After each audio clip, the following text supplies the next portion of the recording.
Hello everyone, welcome to AKS IAS main శిక్షణ programme కి స్వాగతం. ఈ రోజు ప్రశ్నకి సంబంధించి చూస్తే పాలిటిక్స్ సంబంధించి ఒక క్వశ్చన్ అయితే తీసుకున్నాం. భారతదేశంలో స్వేచ్ఛాయుతమైన న్యాయమైన ఎన్నికలను నిర్ధారించడంలో ఎన్నికల సంఘం పాత్రను విమర్శనాత్మకంగా విశ్లేషించండి అని క్వశ్చన్ తీసుకున్నాం. అయితే ఇక్కడ ఆల్రెడీ మనం ప్రీవియస్ క్లాసెస్ లో హిస్టరీకి సంబంధించి కొన్ని 6 అంశాలతో కూడిన ఒక మెయిన్స్ అప్రోచ్ అనేది చూసాం. అదే విధంగా ఇక్కడ పాలిటీకి సంబంధించి క్వశ్చన్ తీసుకుంటున్నాం కాబట్టి పాలిటీకి సంబంధించి కూడా ఒక ఇంపార్టెంట్ అంశాలు అనేవి మనం ఇక్కడ చూద్దాం.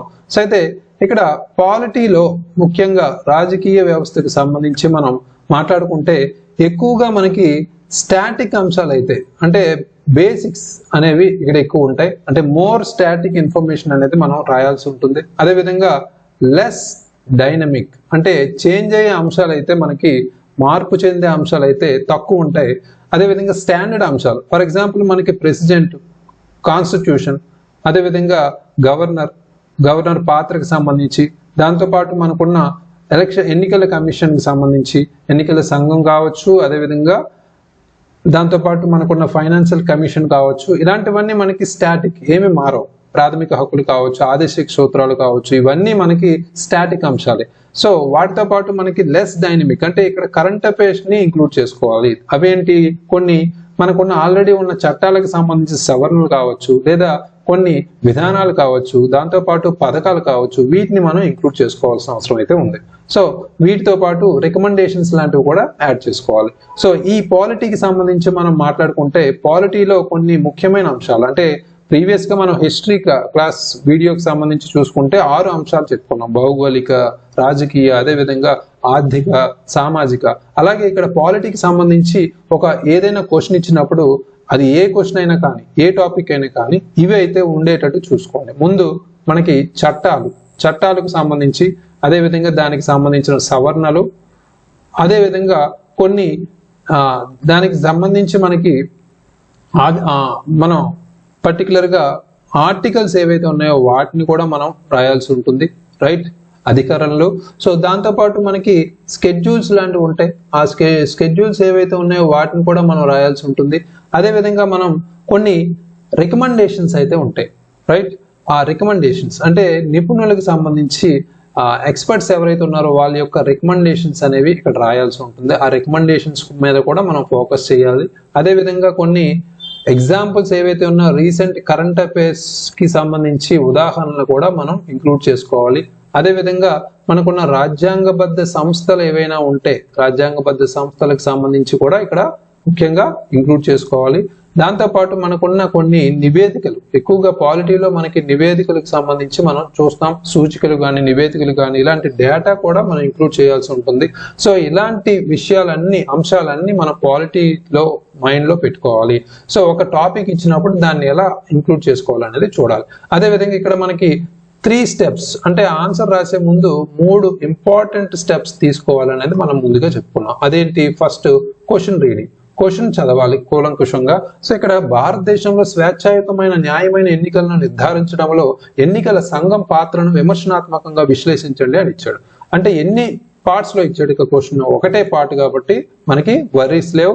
అదేవిధంగా ఇక్కడ భారతదేశంలో స్వేచ్ఛాయుతమైన న్యాయమైన ఎన్నికలను అన్నాడు కాబట్టి ఇదేంటిది, ఇదంతా ఒక కీవర్డ్ గా మనం ఇక్కడ తీసుకోవాలి. ఇంపార్టెంట్ కీవర్డ్ ఇది. అంటే నార్మల్ గా ఎన్నికల సంఘం యొక్క పాత్రను అడిగినప్పుడు ఏదైనా రాయొచ్చు. అంటే వాళ్ళ ఎన్నికల సంఘం యొక్క విధులకు సంబంధించి, దాంతో పాటు వాళ్ళు చేసే కార్యాచరణకు సంబంధించి ఏదైనా రాయొచ్చు. బట్ ఇక్కడ స్వేచ్ఛాయుతమైన న్యాయమైన ఎన్నికలను నిర్ధారించడంలో అన్నారు కాబట్టి ఆ విశిష్టత లేదా ఆ ప్రాముఖ్యత, రీసెంట్ గా ఎన్నికల సంఘం తీసుకున్న కొన్ని చర్యలు కూడా మనం ఇంక్లూడ్ చేయాల్సి ఉంది. సో దీన్ని విమర్శనాత్మకంగా అన్నారు. అంటే విమర్శనాత్మకంగా అంటే ఇక్కడ ఏంటి, కొన్ని నెగిటివ్స్ కూడా ఉంటాయి. ఆ నెగిటివ్స్ ని మనం పాజిటివ్స్ రూపంలో ఉన్నాయి నెగిటివ్స్, అదేవిధంగా దానికి సంబంధించి సమస్యలకి పరిష్కారాలు కూడా రాయాల్సి ఉంది, రైట్. ఇలా క్వశ్చన్ అర్థం చేసుకోవాలి. ఇక్కడ అదేవిధంగా క్వశ్చన్ ట్యాగ్ ఏంటి, విమర్శనాత్మకంగా విశ్లేషించండి. విమర్శ అంటే ఏంటి, మనం విమర్శనాత్మకంగా విమర్శలు చెప్పాలి. అదేవిధంగా ఇక్కడ మనం as a upcoming civil servant మనం కంపల్సరీ బ్యాలెన్స్డ్ గా ఉండాలి. సో అది క్వశ్చన్ రీడింగ్ అనేది 1 minute లో చేయాలి. సెకండ్ వన్ మనం చూసుకుంటే బ్రెయిన్ స్టార్మింగ్ అని చెప్పుకున్నాం. 2 మెదడుకి పదును పెట్టాలి. ఇక్కడ ఏంటి, ఇప్పుడు ఎలక్షన్ కమిషన్ ఇచ్చారు. ఎలక్షన్ కమిషన్ మనకు టాపిక్ కాబట్టి దీనికి సంబంధించి ఇంట్రడక్షన్ లో ఏం రాయాలి, అదే విధంగా బాడీ పార్ట్ లో ఎలా రాయాలి, దాంతో పాటు కంక్లూజన్ ఎలా భవిష్యత్తును ఉద్దేశించి రాయాలి అనేది కూడా ఇక్కడే మనం ఒక నిమిషంలోనే మనం మైండ్ కి కనెక్ట్ చేసుకోవాలి. అంటే ఇక్కడ ఏంటి, ఎలక్షన్ కమిషన్ కి సంబంధించి మనం ఇచ్చారు కాబట్టి కంపల్సరీ ఆర్టికల్ 324 అనేది కంపల్సరీ ఇంక్లూడ్ చేస్తాం. అదేవిధంగా బాడీ పార్ట్ లో దానికి సంబంధించి విధులకు సంబంధించి ఏవైతే ఉన్నాయో, మనకు ఇచ్చిన ప్రాతినిధ్య చట్టం ఏదైతే ఉందో, ఎన్నికల ప్రాతినిధ్య చట్టం 1951కి సంబంధించి అది కూడా రాస్తాం.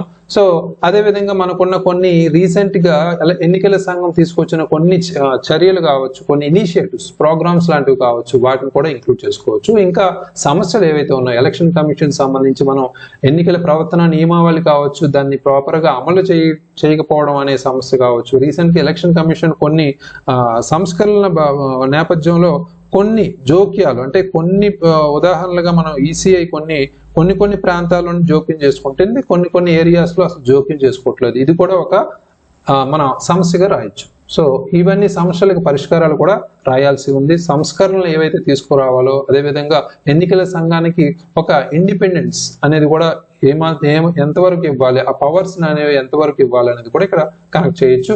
ఫైనల్ గా ముగింపుకు వచ్చేసరికి కంక్లూజన్ లో మనం ఫ్యూచరిస్టిక్ గా, అంటే ఈ సంస్కరణలన్నీ ఈసీఐని అంటే ఎన్నికల సంఘాన్ని బలోపేతం చేయడానికి ఎన్ని మార్గాలు ఉన్నాయో అవన్నీ ఒక 2 సూచనలతో మనం ముగిస్తాం. సో అయితే ఇక్కడ ఇంట్రడక్షన్ చూసుకుంటే మనం ముందుగా చెప్పుకున్నట్టు చాలా మంది ఇంట్రడక్షన్ రాసేటప్పుడు, అంటే పరిచయం రాసేటప్పుడు చాలా మంది చేసేది ఏంటి, సింపుల్ గా డెఫినేషన్ రాస్తారు, అంటే నిర్వచనం రాస్తారు. ఇక్కడ నిర్వచనం రాయకూడదు. నిర్వచనం ప్లేస్ లో నిర్వచనం కన్నా ముందు మనం ఒక స్టెప్ ముందు, అంటే ఒక 1/2 మార్క్ ఆర్ 1 మార్క్ రావడానికి ఇక్కడ ప్రక్రియ అనేది తెలుసుకుంటున్నాం. ఇక్కడ ఏంటి, కరెంట్ అఫైర్స్ రిలేటెడ్ ఇంట్రడక్షన్ అనేది స్టార్ట్ చేయాలి. అంటే కరెంట్ అఫైర్స్ రిలేటెడ్ గా మనం పరిచయాన్ని మనం రాయాలి. అంటే ఇక్కడ నిర్వచనం అంటే ఏంటి, ఇక్కడ ఎన్నికల సంఘానికి ఆర్టికల్ 324 అందరూ రాస్తారు. బట్ దానికన్నా ముందు ఒక స్టేట్మెంట్ లో మనం కరెంట్ అఫైర్స్, అంటే రీసెంట్ గా ఎన్నికల సంఘం వార్తల్లో ఏదైనా న్యూస్ వస్తే దాన్ని మనం రాయడం. సో అదే ఎన్నికల సంఘం అనే కాదు, అది ఆర్థిక సంఘం కావచ్చు, అదే విధంగా మనకున్న కంట్రోలర్ ఆడిటర్ జనరల్ కావచ్చు, సిఏజీ కావచ్చు, అదే విధంగా మనకున్న వివిధ రాజ్యాంగబద్ధ సంస్థలకు సంబంధించి ఏది ఇచ్చినా మనం అలాగే రాస్తాం. అంటే ఫస్ట్ మనకి ప్రెసిడెంట్ ఇచ్చిన, గవర్నర్ ఇచ్చిన, ఫర్ ఎగ్జాంపుల్ గవర్నర్ పాత్ర గురించి అడిగినప్పుడు రీసెంట్ గా గవర్నర్ బిల్స్ ని పెండింగ్ లో పెట్టడం, విత్ హోల్డ్ చేయడం అనేది కూడా మనం చూసాం కొన్ని రాష్ట్రాల్లో. దాని గురించి రాసి తర్వాత దాని యొక్క పాత్రలు రాస్తాం. సో ఇది కరెంట్ అఫైర్స్ ఇంట్రడక్షన్ అనేది మైండ్ లో పెట్టుకోండి. అందరూ డెఫినేషన్ ఆర్ నిర్వచనంతో స్టార్ట్ చేస్తారు, లేదా బేసిక్స్ తో స్టార్ట్ చేస్తారు. బట్ మనం ఇక్కడ కరెంట్ అఫైర్స్ ఇంట్రడక్షన్ తో స్టార్ట్ చేసి నెక్స్ట్ కూడా నిర్వచనం కూడా రాయాలి. చాలా మంది ఏంటి, కరెంట్ అఫైర్స్ ఇంట్రడక్షన్ రాసాం కదా అని నిర్వచనం రాయరు. బట్ అక్కడ ఎగ్జామినర్ ఎవరైతే ఎవాల్యుయేట్ చేస్తున్నారో అన్నీ తెలుసు అనుకోకూడదు. అన్ని ప్రశ్నలకు సంబంధించి ఏమీ తెలియదు అనుకునే మనం రాయాలి. అట్ ద సేమ్ టైం కొన్ని extra points, value added recent current affairs కూడా రాయాలి. సో కరెంట్ అఫైర్స్ ఇంట్రడక్షన్ రాస్తారు, కొంతమంది నిర్వచనం రాసి కరెంట్ అఫైర్స్ రాయరు. సో ఇలా కాదు, 2 రాయండి. సింపుల్ సెంటెన్సెస్ లో ఒక 4 లైన్లో రాస్తే సరిపోతుంది, సపరేట్ పారాగ్రాఫ్స్. నెక్స్ట్ మనం బాడీ పార్ట్ లోకి వచ్చేసరికి ఇక్కడ రోల్ అని అడిగాడు, అంటే పాత్రకు సంబంధించి ఎన్నికల సంఘం పాత్ర భారతదేశంలో స్వేచ్ఛాయుతమైన న్యాయమైన ఎన్నికలను నిర్ధారించడంలో అన్నాడు. కాబట్టి ఇక్కడ పాత్రకు సంబంధించి మనం మాట్లాడేటప్పుడు ఎన్నికల ప్రక్రియలో వివిధ విధులు ఏదైతే ఉన్నాయో, మనకి ఆర్పిఏ చట్టం ఏదైతే ఉందో, ఎన్నికల ప్రజా ప్రాతినిధ్య చట్టం ఏదైతే ఉందో 1951కి సంబంధించి ఎన్నికల విధులు మనం పేర్కొంటాం. దాంతోపాటు ఇటీవల కార్యక్రమాలు ఏవైతే ఉన్నాయో, మనకి వివిప్యాట్ ఏదైతే ఉందో దానికి, అదేవిధంగా ఈవీఎంస్ కావచ్చు, నోటా కావచ్చు, ముఖ్యంగా ఎంసీసీ, ముందుగా రాయాల్సింది ఎంసీసీ, ఎన్నికల ప్రవర్తన నియమావళిని కూడా మనం పేర్కోవాలి. రీసెంట్ గా మనకి సి విజిల్ యాప్ అనేది ఉంది. సి విజిల్ యాప్ అంటే ఏంటి, సి అంటే సిటిజన్స్ విజిలెన్స్ అన్నమాట. అంటే ఎన్నికల్లో ఏదైనా జరగరాని తప్పులు అనేవి జరిగితే ఇమీడియట్ గా ఆ యాప్ లో ఇన్ఫార్మ్ చేయొచ్చు అనమాట. సో కంప్లైంట్ చేయొచ్చు. అదేవిధంగా స్వీప్ అనే ప్రోగ్రామ్ ను కూడా రీసెంట్ గా తీసుకొచ్చారు. స్వీప్ అంటే systematic voter education and electoral participation, అంటే క్రమబద్ధమైన ఓటర్ విద్య మరియు ఎన్నికల భాగస్వామ్యం కార్యక్రమం. సో దీనికి సంబంధించి కూడా మనం చేసుకోవచ్చు. స్వీప్ కార్యక్రమం ప్రజల్లో అవగాహన తీసుకురావడానికి రీసెంట్ గా స్టార్ట్ చేశారు. సో అదేవిధంగా ఇవన్నీ మనం రాస్తూ ఎలక్టరల్ బాండ్ స్కీమ్ గురించి కూడా రాసుకోవచ్చు. ఎన్నికల బాండ్లు పథకాన్ని రీసెంట్ గా సుప్రీంకోర్టు ఇన్వాలిడేట్ చేసింది, అంటే అది రాజ్యాంగబద్ధంగా కరెక్ట్ గా లేదు అనేది పేర్కొంది. సో దాన్ని కూడా ఇంక్లూడ్ చేయొచ్చు. అదేవిధంగా ఇంటి నుంచే ఓటింగ్ ప్రక్రియను కూడా రీసెంట్ గా మనం తీసుకున్నారు. అది సీనియర్ సిటిజన్స్ కి, అదే విధంగా ఫిజికల్లీ హ్యాండిక్యాప్స్ కి. దాంతో పాటు మనకి రిమోట్ ఓటింగ్ సిస్టమ్ అనేది కూడా తీసుకురావడానికి కొన్ని ప్రొసీజర్ అయితే జరుగుతున్నాయి, ప్రపోజల్ అయితే వచ్చింది. సో ఇవన్నీ మనం ఇనిషియేటివ్స్, అవన్నీ రాయొచ్చు బాడీ పార్ట్ లో. దాంతో పాటు మనకి సమస్యలు ఏవైతే ఉన్నాయో, అంటే ఇప్పుడు సమస్యలకు సంబంధించి మనం కంపల్సరీ రాయాల్సి ఉంది. అవి రాజకీయ ఒత్తిళ్లు కావచ్చు, లేదా కొన్ని అడ్మినిస్ట్రేటివ్ లో పరిపాలనకు సంబంధించిన లాజిస్టికల్ సవాళ్లు కావచ్చు, అమల్లో పరిమితులు కావచ్చు. అంటే అమల్లో పరిమితులు అంటే ఫర్ ఎగ్జాంపుల్ ఇక్కడ MCC model code of conduct, ఎన్నికల నియమావళి ఏదైతే ఉందో, ప్రవర్తన నియమావళి ఏదైతే ఉందో దాన్ని అమలు చేయట్లేదు ప్రాపర్ గా. దాన్ని చట్టబద్ధం చేస్తే ఏంటి, చట్టబద్ధం చేయకపోతే ఏంటి అనే రీసెంట్ చర్చ కూడా జరిగింది, డిబేట్ కూడా. సో అది కూడా మనం ఇంక్లూడ్ చేయొచ్చు ఇందులో. దాంతో పాటు మనకున్న ఇక్కడ సొల్యూషన్స్, అంటే సమస్యలు ఉన్నాయి, తీసుకోవాల్సిన చర్యలు కూడా మనం మెన్షన్ చేయాలి. అంటే ఇక్కడ ఇటీవలి ఎన్నికలపై మనం ఈసీఐ చర్యలు ఏదైతే ఉన్నాయో కొన్ని ప్రభావాన్ని అయితే చూపించాయి. అంటే కొన్ని ఏరియాస్ లోనే, కొన్ని ప్రాంతాల్లోనే ఎన్నికల సంఘం జోక్యం అనేది చూస్తున్నాం. సో అది కూడా ఇక్కడ చేయొచ్చు. అంటే ఈసీఐని, అంటే ఎన్నికల సంఘాన్ని బలోపేతం చేయడానికి ఏవైతే మార్గాలు ఉన్నాయో, ఫర్ ఎగ్జాంపుల్ మనకున్న మార్గాలకు సంబంధించి మనం మాట్లాడుకుంటే ఇక్కడ కొన్ని సంస్కరణలకు సంబంధించి అధునాతన సాంకేతికత మనం ఉపయోగించుకోవచ్చు. ఫర్ ఎగ్జాంపుల్ కృత్రిమ మేధ పరికరాలు, అంటే టూల్స్ లాంటివి మనం ఉపయోగించుకోవచ్చు. దాంతోపాటు నిరంతర ఓటర్ విద్య మరియు ఉల్లంఘనలు ఏదైతే ఉందో దాన్ని పరిష్కరించడానికి ఒక బలమైన యంత్రాంగాలు కూడా మనం సమగ్రపరచుకోవడం, ఇలాంటివన్నీ మనం కొన్ని ఇంపార్టెంట్ సూచనలు. అంటే ఆల్రెడీ ఈసీఐ ఏదైతే ఉందో ఎలక్షన్ కమిషన్ కి సంబంధించి కొన్ని సమస్యలు ఏవైతే ఉన్నాయో వాటికి పరిష్కారాల దిశగా మనం రాయాలి. దాంతోపాటు ఫైనల్ గా మనం ముగింపుకు వచ్చేసరికి, ముగింపులో ముఖ్యంగా మనం రాయాల్సింది భవిష్యత్తును ఉద్దేశించి రాయాలి. ఇక్కడ ఎన్నికల సంఘానికి ప్రత్యేకించి పవర్స్ అయితే లేవని చాలా మంది చెప్తారు. అంటే ఇండిపెండెంట్ గా పవర్స్ లేవు. లైక్ మనకి సిఏజీ, కంట్రోలర్ ఆడిటర్ జనరల్ ఏదైతే ఉందో దానికి ఉన్న ఇండిపెండెంట్ ఒక పాత్ర అనేది పోషించట్లేదు అనేది ఇక్కడ చెప్పొచ్చు. అంటే ఈసీఐ కూడా, ఎన్నికల సంఘానికి కూడా మనం సిఏజీ లాగా కొన్ని పవర్స్ ఇవ్వాలి, కొన్ని ఇండిపెండెన్స్ అనేది ప్రొవైడ్ చేయాలి స్వేచ్ఛాయుతంగా అనేది ఇక్కడ చెప్పాలి. సో ఆ చెప్తూ ముగించవచ్చు. అది మనకి ప్రాపర్ అప్రోచ్. ఇక్కడ దీన్ని ఫాలో అవ్వండి. ఫాలో అయితే కరెక్ట్ గా ఏ క్వశ్చన్ అయినా, ఇక్కడ మనం ఈ ప్లేస్ లో ఫైనాన్స్ కమిషన్ ఇచ్చినా ఇదే అప్రోచ్ ఫాలో అవ్వండి. ఇక్కడ ఏం మార్చుకోవాలో కూడా మనం ఇక్కడ చెప్పుకున్నాం. కొన్ని అంశాలు ఏదైతే ఉందో, చట్టాలు, సవరణలు, ఆర్టికల్స్, అదేవిధంగా మనకున్న కొన్ని నివేదికలు, సవరణలు, రికమెండేషన్ అంటే సూచనలు, ఎక్స్పర్ట్స్, నిపుణుల సూచనలకు సంబంధించి కూడా మనం ఇంపార్టెంట్. ఇక్కడ రీసెంట్ ఉదాహరణలు కూడా రాజ్యాంగబద్ధమైన సంస్థలకు సంబంధించి కూడా మనం ఇంక్లూడ్ చేయాలి. సో అయితే ఈ రోజు ఆన్సర్ చూస్తే మనకి ప్రసన్న రాశారు, ఇక్కడ ఎన్నికలు లేనిదే ప్రజాస్వామ్యం లేదు, అందుకే వాటిని స్వేచ్ఛగా సక్రమంగా జరిపే బాధ్యతను రాజ్యాంగం కేంద్ర ఎన్నికల సంఘానికి అప్పగించింది. రాజ్యాంగంలో ఆర్టికల్ 324 ప్రకారం ఎన్నికల సంఘం ఏర్పాటు. Okay, good. సో అయితే ఎన్నికల సంఘం విధులకు సంబంధించి ఇక్కడ రాశారు. ఫస్ట్ ఎన్నికల సంఘం విధులు. సో రాష్ట్రపతి, ఉపరాష్ట్రపతి ఇలా చూసుకుంటే మనకి ప్రజా ప్రాతినిధ్య చట్టం 1950 కూడా మెన్షన్ చేశారు. అదేవిధంగా 51 కూడా మెన్షన్ చేశారు. ఎన్నికల తేదీలు ప్రకటించడం, ఇలాంటివన్నీ మనకి విధులు ఉన్నాయి అనేది కూడా, గుర్తులు, పార్టీల గుర్తులు కేటాయించడం కూడా ఈ విధులు అనేవి ఏవైతే ఉన్నాయో అవి రాశారు. అదేవిధంగా ఎన్నికల సంఘం వైఫల్యాలు ఏదైతే ఉన్నాయో అవి చెప్తున్నారు. ఎన్నికల కమిషనర్ల నియామకంలో వివాదాలు, ఇటీవల అరుణ్ గోయల్ ఎన్నిక వివాదం అయితే జరిగింది. Very good example. ఇలాంటి ఎగ్జాంపుల్స్ అంటే మనం ఏదైనా పాయింట్ రాసేటప్పుడు మనం జస్టిఫికేషన్ ఇవ్వాలంటే మంచి ఇటీవల ఉదాహరణలు అయితే కనిపించాలి. Very good.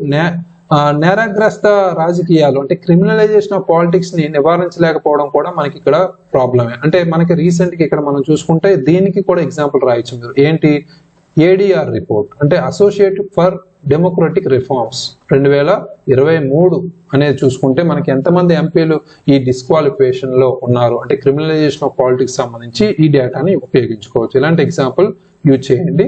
అదేవిధంగా మనకున్న ఎన్నికల్లో ధన ప్రభావాన్ని మనకి ఓట్ ఫర్ నోట్ అనేది ఇక్కడ మనకి తెలుస్తుంది కదా. ఎన్నికల్లో ధన ప్రవాహాన్ని నివారించలేకపోవడం, ఎన్నికల్లో ప్రజలు అందరూ తమ ఓటు హక్కును ఉపయోగించుకోవడానికి కృషి చేయకపోవడం అనేది కూడా ఇక్కడ చెప్తున్నారు. 2024లో 65.79 మాత్రమే ఓటింగ్ జరిగింది అనేది కూడా ఇక్కడ ఉదాహరణ. అది కూడా రీసెంట్ ఉదాహరణ రాశారు. Very good.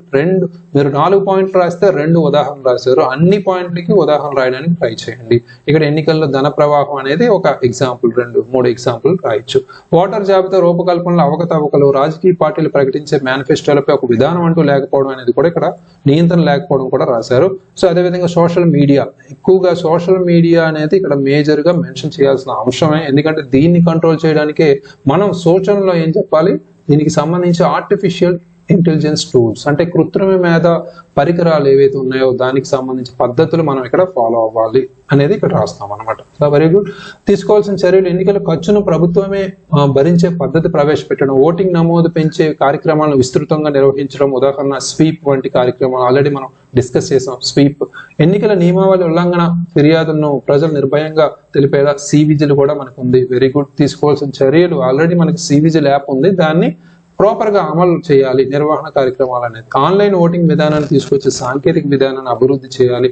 సో ఇప్పటికే మనం ఈవీఎంస్ లాంటివి చేసేటప్పుడు హ్యాకింగ్ జరుగుతుందనే మన కొన్ని ఈ కన్సర్న్స్ అనేవి ఉన్నాయి. సో దానికి తోడు ఆన్లైన్ కానీ రిమోట్ కానీ ఎంతవరకు మన దేశంలో ఇది మనకి అనుసంధానంగా జరుగుతుంది అనేది మనం చెప్పలేం. సో ఓటర్ల జాబితాను ప్రక్షాళన చేయాలనేది కూడా ఇక్కడ చెప్తున్నారు. Very good. ఎన్నికల సంఘం అధికారిక పార్టీకి అనుకూలంగా పనిచేస్తుందనే అపవాదును తొలగించుకోవాలి, ఎప్పటికప్పుడు తనను తాను సంస్కరించుకోవాలి, సేషన్ కాలం నాటి ఎన్నికల సంఘంలా చరిత్రలో నిలిచిపోవాలనేది కూడా చెప్పారు. Very good. ఇక్కడ మన ఎన్నికల సంఘానికి పవర్స్ అండ్ ఇండిపెండెన్స్ అనేది ఉండాలి. దాన్ని ఇక్కడ సిఏజీ కనెక్ట్ చేసి రాయండి, ఇంకా బెటర్ గా ఉంటుంది. అదేవిధంగా కొన్ని కమిషన్స్ సంబంధించి, ఎన్నికల కమిషన్ సంబంధించి, అదేవిధంగా రికమెండేషన్ సంబంధించి కూడా నేమ్స్ మెన్షన్ చేశారు. Very good. రీసెంట్ ఎగ్జాంపుల్స్, అదేవిధంగా కొన్ని కార్యక్రమాలు, సివిజిల్ యాప్, దాంతోపాటు కొన్ని మనకి ఉన్న విధులకు సంబంధించి కూడా రాశారు. సో ఇక్కడ మనం ఇంట్రడక్షన్ లో ముందే చెప్పుకున్నట్టు ఇక్కడ కరెంట్ అఫైర్స్ ఇంట్రడక్షన్ తో స్టార్ట్ చేయండి, తర్వాత ఈ ఆర్టికల్ అనేది ఇక్కడ యాడ్ చేయండి. అంటే మనకేంటి, first CA introduction, next static, next body part లో మనకి ఉన్న కొన్ని ఛాలెంజెస్ కానీ, ఫస్ట్ సిగ్నిఫికెన్స్ రాస్తాం, తర్వాత ఛాలెంజెస్ రాస్తాం, అంటే సమస్యలు, ప్రాముఖ్యత, సమస్యలు, పరిష్కారం, ఇలా ఆర్డర్ ఇది ఉండాలన్నమాట. స్టాటిక్ రాసే ముందు రాయకూడదు, ఫస్ట్ కరెంట్ అఫైర్స్ ఇంట్రడక్షన్ రాసి తర్వాత స్టాటిక్ రాయండి. ఓకే, ఇలా ప్రాపర్ గా మెన్షన్ చేయండి. ఈ ఆన్సర్ కి అయితే మనం మిస్ అయిన అంశాలు ఏవైతే ఉన్నాయో, కొన్ని ఎన్నికల సంఘం విధులకు సంబంధించి మనకి ప్రాపర్ గానే రాశారు. అదేవిధంగా మనకి కొన్ని ఎన్నికల సంఘానికి సంబంధించి జోక్యం విషయానికి వస్తే రీసెంట్ గా ఇక్కడ కూడా నియామకాల వివాదాలకు సంబంధించి కూడా ఇంక్లూడ్ చేశారు. ఎన్నికల కమిషనర్ కొన్ని ప్రాంతాల్లోనే జోక్యం చేస్తున్నాయి అనేది కూడా మనం ఇక్కడ మెన్షన్ చేయొచ్చు.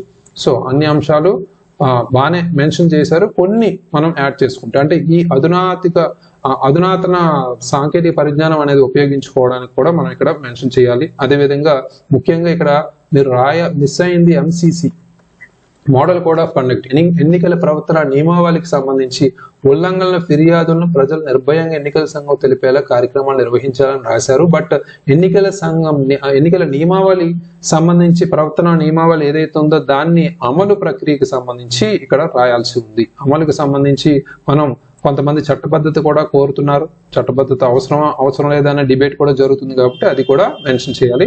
సో ఇక్కడ ప్రాపర్ గా మనం చూసుకుంటే అన్ని అంశాలు ఇంక్లూడ్ చేశారు కాబట్టి ఇక్కడ ఓవరాల్ గా మనకి ఈ ఆన్సర్ కి మనం అవుట్ ఆఫ్ 10 మార్క్స్ మనకి ఈజీగా 5 అవుట్ ఆఫ్ 10 మార్క్స్ అయితే ఈ ఆన్సర్ కి వేయచ్చు. Very good. ఇంకా ఇంప్లిమెంట్ చేసుకోండి, ఇంకా హాఫ్ మార్క్ అలా మనం 3 మార్క్స్ వచ్చినా మీకు ఏం పర్వాలేదు, రాయండి. ఒక హాఫ్ పేజ్ రాసినా పర్వాలేదు, ఎంతవరకు రాస్తున్నారనేది తెలుస్తుంది. చాలా మంది మనం ఆన్సర్స్ చూస్తే చాలా మంది కామెంట్స్ రూపంలోనో లేదా జనరల్ గా మనం ఓవరాల్ గా చెప్తుంటాం, ఈ ఆన్సర్ బాగాలేదు, ఈ ఆన్సర్లో ఇది లేదు, ఈ ఆన్సర్లో అది మిస్ అయ్యింది అని చెప్తాం. బట్ మనం పెన్ తీసి పేపర్ మీద పెట్టినప్పుడే తెలుస్తుంది, ఒక ఇంట్రడక్షన్ కూడా మనం రాయలేం. సో చాలా మంది ఇది ఫేస్ చేసిందే.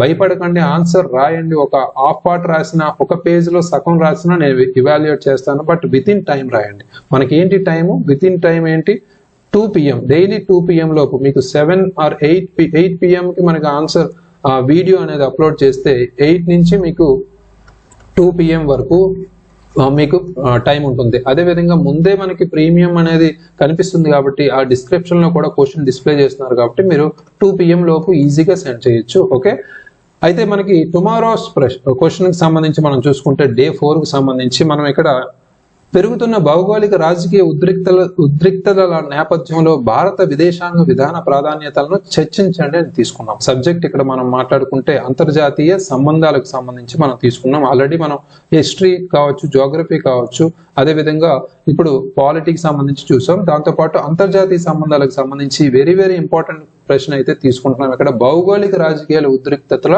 నేపథ్యంలో భారత విదేశాంగ విధాన ప్రాధాన్యతలను వివరించండి, చర్చించండి అన్నారు. డిస్కస్ అనే కీవర్డ్ కి కంపల్సరీ స్కాన్ చేసి, ప్రాపర్ గా స్కాన్ చేసి యాప్ లో అప్లోడ్ చేయండి. విత్ ఇన్ టైం అప్లోడ్ చేయండి. Thank you very much. All the very best.